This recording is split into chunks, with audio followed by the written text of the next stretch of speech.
But the biggest thing is, at the end of the day, our family just want closure. We want to know where she is, what happened, and then we can take the time to process and digest that. Brian, I want to go back to the night she disappeared, and the thought that keeps running through my mind is, why would Asha leave the house? What would get her out of that house on that night, on a cold February night? And I know you pondered this, your family's pondered this for 25 years. 25 years. What do you think would have gotten her out of the house, man? And when we started on this particular question, yeah, that is the most painful and hurtful thing, is you can't figure it out. Yeah. You can't wrap your mind around it, and you don't have an answer that even makes sense or that fits.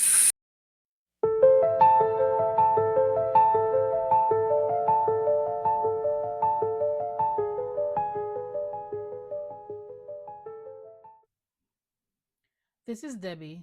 Welcome to Storyboard 360 and part 2 of the disappearance of Asha Degree. In that clip from the podcast Crack House Chronicles, you hear from Asha Degree's brother O'Brien, who was the last person in his family to see Asha alive. Please note that this video contains stories of children being harmed. Viewer discretion is advised.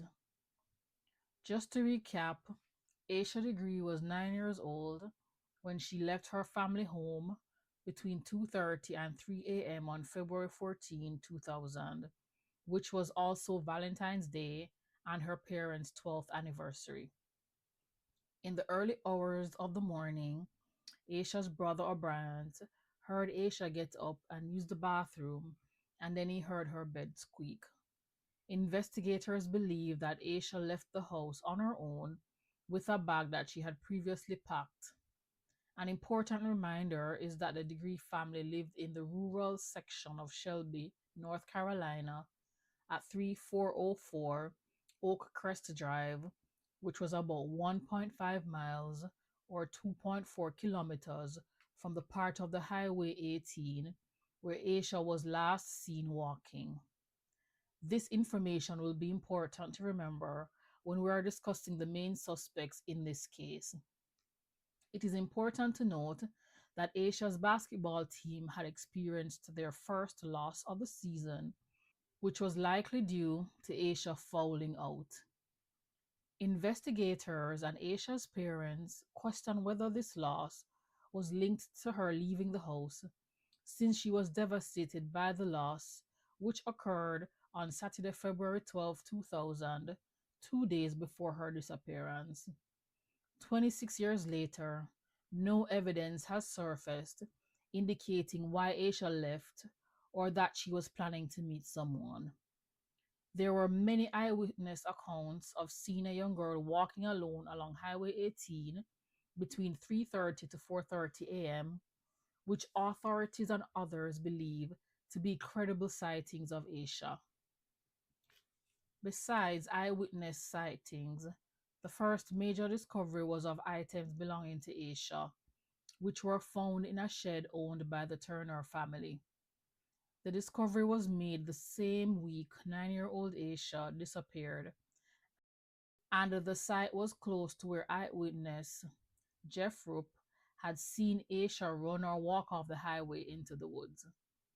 One strange discovery among the items was a photo of a child that no one has been able to identify 26 years later.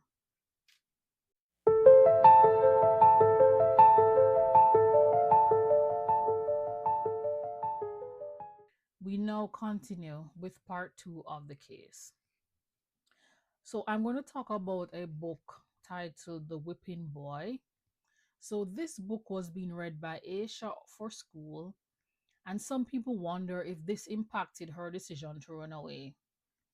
This is not a popular theory and one that is not pushed by law enforcement, but I want to quickly mention it here.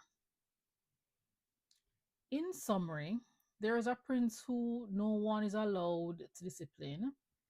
So his family got a whipping boy for the prince, who must take all the punishment for the prince, which includes physical punishment.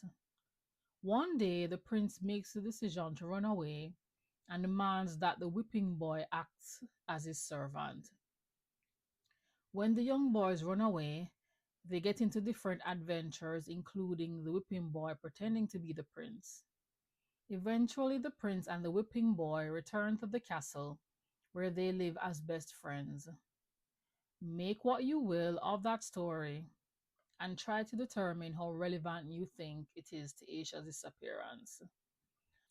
So, a second pivotal discovery related to Asia was made in August 2001 when her black backpack was found on a construction site about 21 miles or 33 kilometers north from where she was last seen. Reporting from the charlieproject.org and stories of the unsolved.com mentions that the location of the discovery was the opposite direction of where Asia was seen walking. The backpack was discovered by construction worker Terry Fleming while his team was working to make way for a driveway in a place located in a wooded area. The bag was buried in two sealed black garbage bags and had Asia's name and telephone number on it. So, from reporting on WBTV.com, a warrant dated September 9, 2024, stated that numerous items of evidence were collected from the area, some having been identified as belonging to Asha Degree and other items not belonging to Asha Degree. According to yourtruecrimelibrary.com, the items were sent to the FBI for lab testing, but a complete report of the bag's contents or test results have never been publicly revealed. Of course, it's understandable why the full contents would not be revealed, because the guilty person would have guilt knowledge or be able to tell authorities about what was in the bag without seeing this on the news. So I'm going to now read directly from a 2001 newspaper article printed in the Gaffney Ledger and sourced from newspapers.com about the discovery. So police confirmed Friday that a backpack found in Burke County last week belonged to Asha Degree, the 9-year-old girl who disappeared on Valentine's Day of 2000 from Shelby, NC. Cleveland County Sheriff Dan Crawford told reporters the pieces of clothing found inside the bag, which was discovered wrapped inside a plastic bag and buried in the ground, were Asha's, but were not the items she was spotted wearing as she left home on Highway 18 the morning of her disappearance. Crawford said the plastic bag containing Asha's book bag was not hers, and that the new evidence led him to believe Asha had been abducted as she was leaving home. He ruled out the possibility that Asha was a victim of a natural disaster. He said the evidence had been sent to an FBI crime lab to be fingerprinted and dated. The findings will not be made public because of the nature of the case.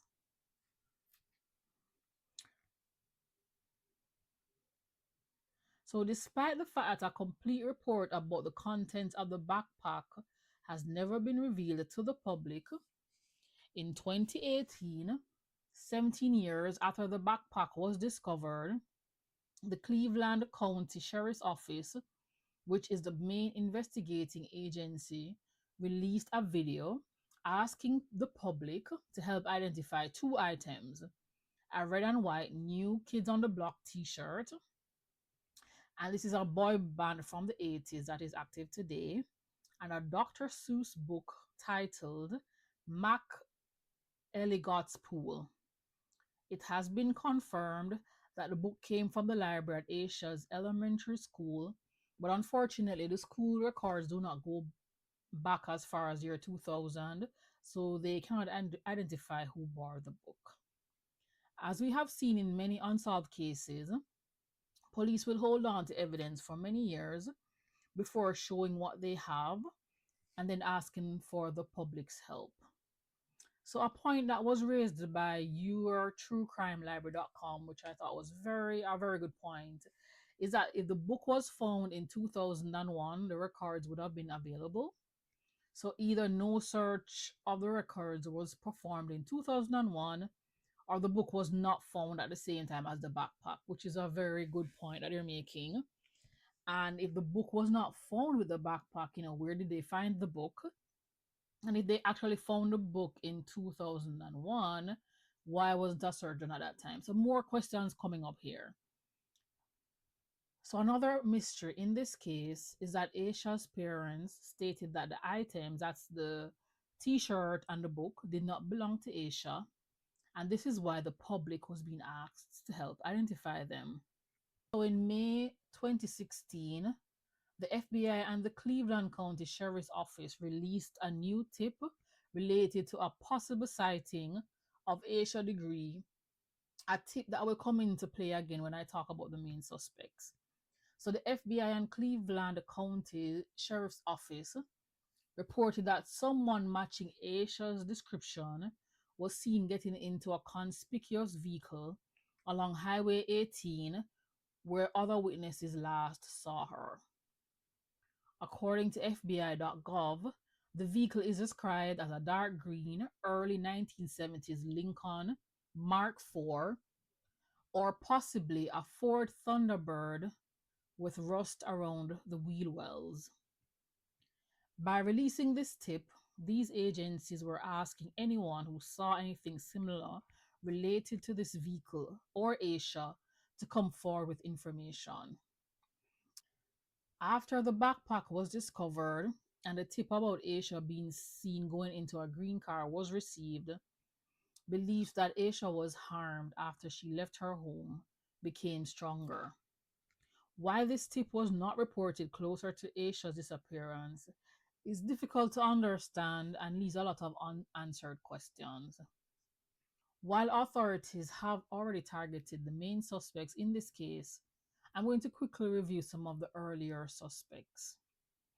So, according to the CharlotteObserver.com, in 2001, Baron Ramsey, an inmate and former classmate of Asha's mom, Aquila, told authorities that he and another man had something to do with Asha's disappearance. Police put serious effort into investigating, but they found nothing. And according to CharlotteObserver.com, he was looking for a deal to get less time in federal prison for robbing a bank. According to storiesoftheunsolved.com, another inmate reported to authorities that they could find something connected to the case in a certain part of North Carolina, but they only found animal bones and the information was thrown out. In 2014, police thought they had a viable suspect when Donald Preston Ferguson confessed to killing 7-year-old Shalonda S. Poole in 1990. At first, they believed he had something to do with Asha's disappearance because of the location of his crime, but no connection was ever developed. At this point, I will talk about the main suspects who came to light when search warrants were issued in 2024. Most of the information about the main suspects will be based on a review of the 8 search warrants dated September 9, 2024 and September 11, 2024, which were all sourced on WBTV.com. I will use the names here the same way they are listed on the search warrants, which change in different sections of the documents. The following suspects were identified when DNA testing was done on a hair sample, which was found on an undershirt belonging to Asha. So the first suspect being Russell Bradley Underhill, who was 49 in 2000 but died when he was 54 in 2004, and Annalie Victoria Dedmon Ramirez, who was 13 years old at the time and changed her name to Ramirez after getting married. So other people named in the warrant are Annalie's parents, Roy Lee Dedmon, who was 56 at the time, and Connie Elliott Dedmon, who was 50 at the time. Also identified as suspects in the warrant are the other two Dedmon daughters, Lizzie Grace Dedmon Foster, who was 16 at the time, and Sarah Gwen Dedmon Capel, who was 15 at the time. When the warrant was issued in 2024, Connie Dedmon, Roy Dedmon, and middle daughter Sarah Dedmon still lived in Shelby, North Carolina, but at separate residences. Reports confirmed that in 2000, the Dedmon family lived in Shelby, North Carolina. Investigations discovered that Russell Bradley Underhill lived in at least two facilities ran by Roy Lee Dedmon and Connie Elliott Dedmon during the time Asha was reported missing. Medical records obtained by investigators showed that Russell Bradley Underhill lived at Cleveland Healthcare on January 24, 2000 and June 19, 2000. A Lincoln Medical Healthcare Services consent form and other medical forms listed Roy Lee Dedmon as Underhill's emergency contact. The year of these forms listing the emergency contact is unknown. Investigators also revealed that when Cleveland Healthcare closed in 2002, the Dedmons opened a new assisted living facility called Northbrook Rest Home, and Underhill was a resident there prior to his death in 2004. An employee with Cleveland Healthcare and Northbrook Rest Home confirmed that Dedmon, would be Roy Lee Dedmon, knew and associated with Underhill. On February 21, 2024, surveillance conducted by investigators located two stationary green vehicles behind the Northbrook Rest Home in a wooded area. Just a reminder that Asha was seen being pulled into or going into a green vehicle. FBI.gov's statement mentions that she was seen going into the green vehicle, but the 2024 warrant states that she was seen being pulled into a green vehicle. Just a note that the investigation confirmed that in 2024, 29 vehicles were registered in Roy Dedmon's name, and 3 of the vehicles were green. Interviews with people who knew Roy Lee Dedmon and Connie Elliott Dedmon made it known that the Roy Lee Dedmon family had no connections or ties to Asha Degree. The warrants go on to say that Roy Dedmon and Connie Dedmon are the common connections between the profiles of Russell Bradley Underhill and Annalie Victoria Dedmon Ramirez, which were collected and identified from Asha Degree's undershirt and the trash bag that contained her backpack.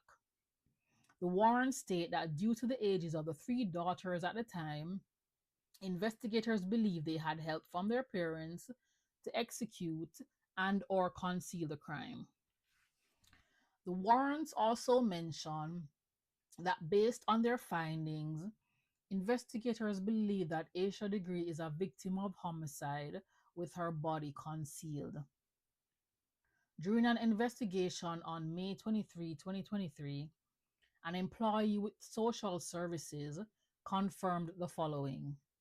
Roy Dedmon's involvement in the care of Underhill in February 2000, and Roy Lee Dedmon would send his 16 to 17-year-old daughter, Lizzie Grace Dedmon Foster, to transport people in an unreliable vehicle to and from Broughton Hospital.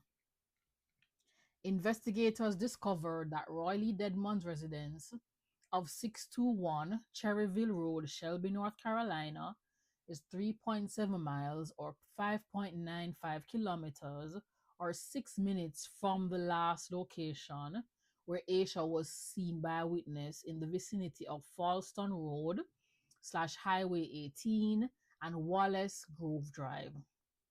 According to the warrants, Falston Road slash Highway 18 is the most logical route to travel from the North Bucharest home and or Broughton Hospital. Asha Degree's backpack was found on Highway 18 about 7.2 miles or 11.58 kilometers or 10 minutes from Broughton Hospital.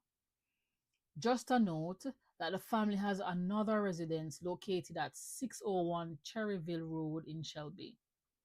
Search warrant number 3 mentioned that on September 10, 2024, Sarah Gwen Capel, as the middle daughter of the Deadmons, when interviewed, shared that she drove an AMC Rambler when she was 16, which she received from Roy Lee Deadmon in 1999.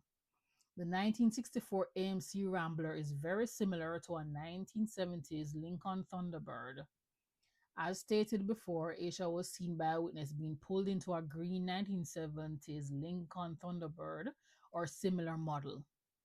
The warrant also states that the AMC has front end damage and was located at 601 Cherryville Road.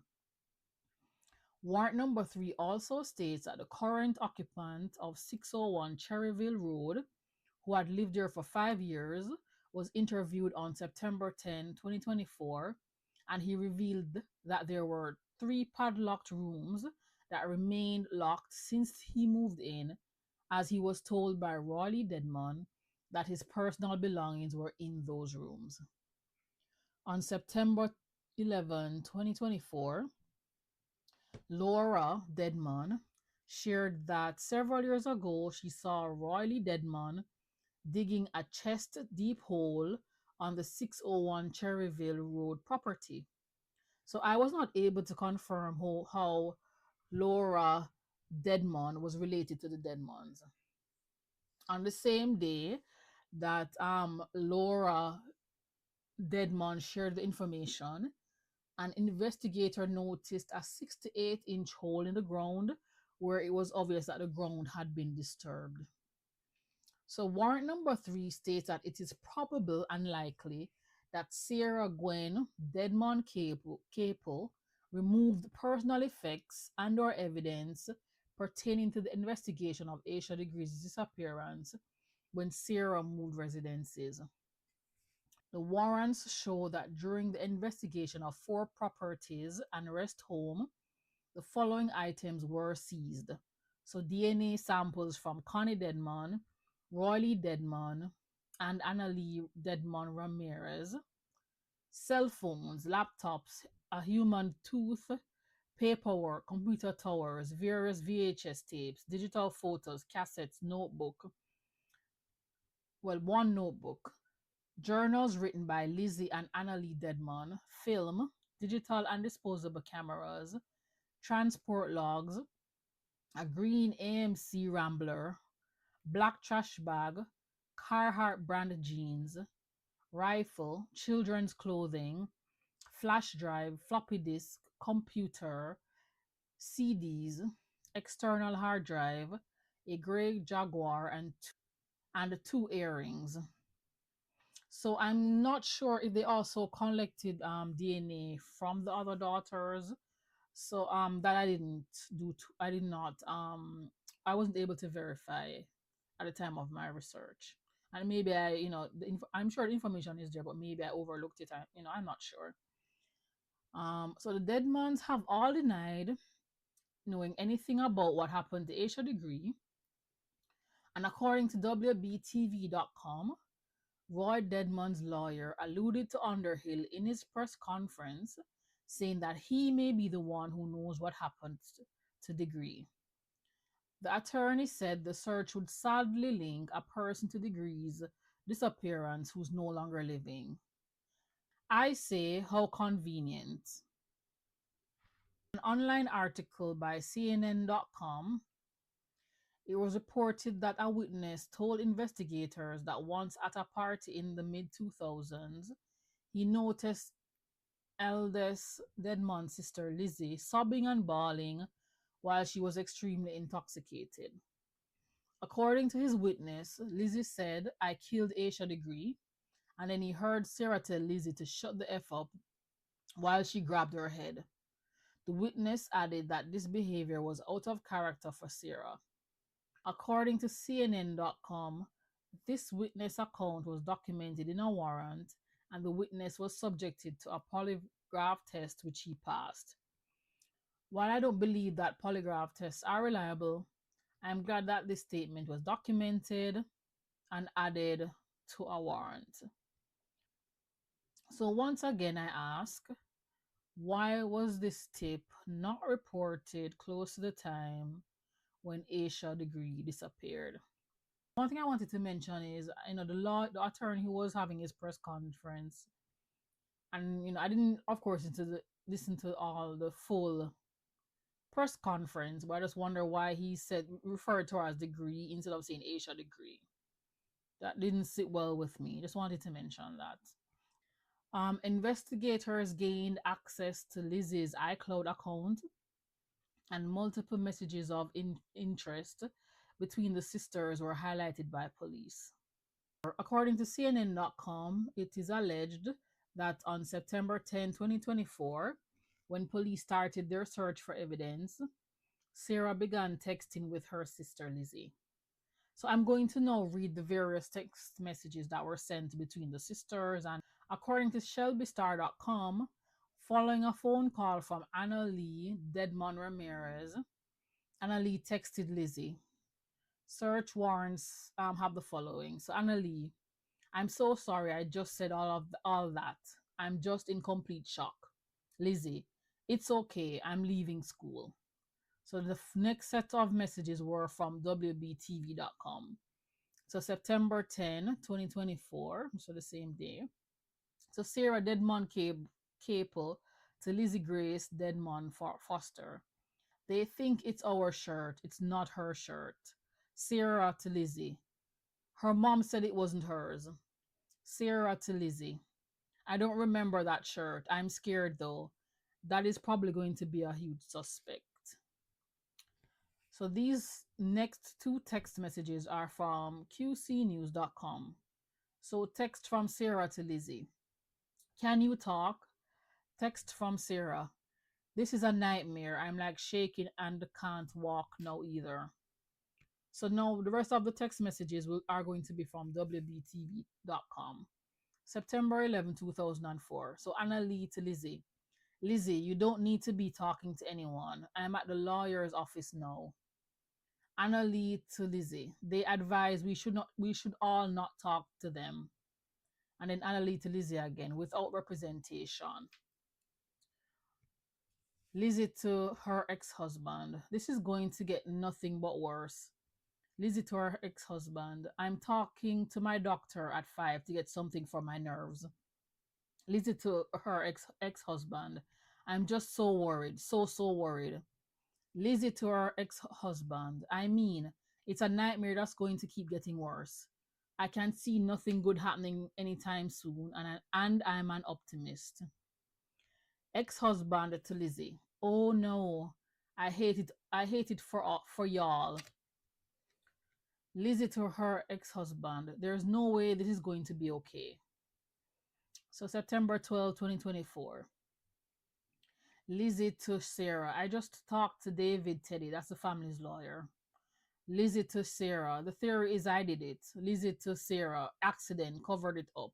Sarah to Lizzie. "No." Sarah to Lizzie. "Why would it be you?" Lizzie to Sarah. That's what he said." Lizzie to ex-husband. That's later. So same day, but I guess that will be later. "I feel so horrible." Lizzie to ex-husband. So horrible." Lizzie to ex-husband. "I don't." So she says, "IDK. I don't know what to do. I caused this." Ex-husband to Lizzie. "No, you didn't." Lizzie to Sarah. "Hey." Lizzie to Sarah. "Is everybody mad at me?" Sarah to Lizzie. "Nobody is Lizzie." Sarah to Lizzie. "This is not your fault." September 29, 2024. Lizzie to Sarah, I'm just so anxious about like what's going on behind the scenes. Lizzie to Sarah, like what are they doing now? Lizzie Grace to Sarah, what's going to happen to me since I wouldn't talk to them? This is in brackets. So Foster was referencing when she was approached by law enforcement. So that's Lizzie Grace Denmont Foster. She was approached by law enforcement on September 28th, 2024. So Lizzie to Sarah, I'm afraid it's going to get worse. Well, he told me it's going to. Sarah to Lizzie, I know, girl, I'm a disaster. Sarah to Lizzie, I think if they come to you again, you just go and be compliant. Sarah to Lizzie, that's what I'm planning on doing. Lizzie to Sarah, I think so too. Lizzie to Sarah, honestly. Lizzie to Sarah, I mean, I want to do what dad says. Lizzie to Sarah, but damn. Sarah to Lizzie, and maybe we should have let you do what you originally wanted to do. Lizzie to Sarah, I don't know. I mean, she has IDK, but we know that means I don't know. Lizzie to Sarah, I really don't know. Sarah to Lizzie, right. You don't want something we do or say impact him, but we also can't be living like this either. Sarah to Lizzie, I mean, I told him I'm not going to do that. Lizzie to Sarah, right? Lizzie to Sarah, oh, you did? Lizzie to Sarah, what did he say? Sarah to Lizzie, it's not like worth or mental health. Lizzie to Sarah, right? Sarah to Lizzie, he was just like, I will call Teddy. We can go get a polygraph with the honest people. Lizzie to Sarah, oh. Lizzie to Sarah, okay. Sarah to Lizzie, I really just don't have it in me to go through what you have been through. Lizzie to Sarah, it's been hell. Sarah to Lizzie, just hearing about your situation has made me a disaster. Sarah to Lizzie, hearing about it. Lizzie to Sarah, oh, I'm sorry. Sarah to Lizzie, I just can't even imagine going through that. Lizzie to Sarah, but y'all have dealt with other stuff that I haven't. End of the text messages. I just wanted to say that for suspects that know absolutely nothing about Asha Degree's disappearance, they sure do have a lot to say and they're so concerned about what the police are doing.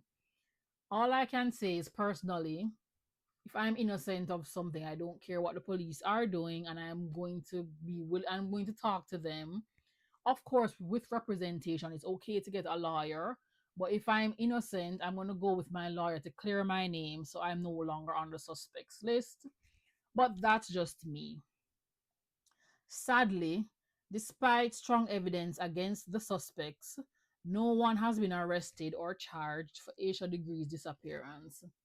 While this is surprising to me and many others, I do understand that the situation with the suspects is a tangled web that I'm sure the authorities are currently working hard on to untangle. One of the suspects, Underhill, is no longer here to defend himself and cannot be questioned by investigators. Aisha's family is still holding out hope and praying that the $100,000 reward inspires someone to come forward and provide any information about her disappearance. Aisha is still missing and is currently 35 years old. An age progression photo showing Aisha at 29 years old was created by the National Center for Missing and Exploited Children, NCMEC. At the time of her disappearance, Aisha was 4 feet 6 inches tall and weighed 60 pounds.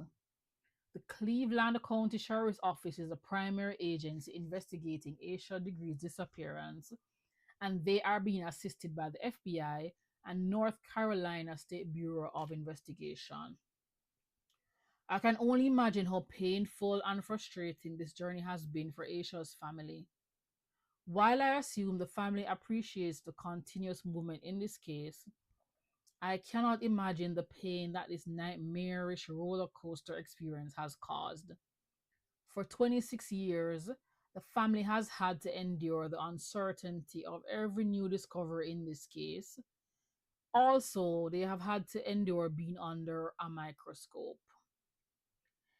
If you have information about this case, Call the Cleveland County Sheriff's Office at 704 484 4888 or 704 484 4822. The North Carolina State Bureau of Investigation at 800 334 3000, and their tip line at 704 672 6100. The National Center for Missing and Exploited Children, NCMEC, at 1 800 843 5678, and the FBI at 1 800 call FBI or 704 672 6100. The Degree family holds an annual walk in Shelby, North Carolina around the time Asha went missing. During the prayer walk, a group retraces Asha's steps from her Cleveland County home to the last place she was seen in public before she went missing on Valentine's Day. Let's keep Asha's story alive by continuing the conversation about what happened to her. A billboard remains in the spot where Asha was last seen alive. Thank you for watching.